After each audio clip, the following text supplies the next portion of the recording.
Mga hayop na kayang mabuhay kahit walang iniinom na tubig. Number 1, thorny devil. Ang espesyal na balat nito ay sumisipsip ng moisture mula sa hangin at dinadala ito diretso sa kanyang bibig. Number 2, desert tortoise.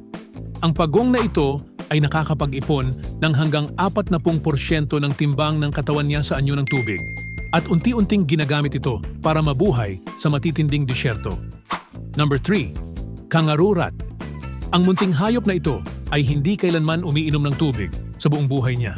Nakukuha niya lahat ng moisture na kailangan niya mula sa kanyang pagkain. Number 4, sand gazelle.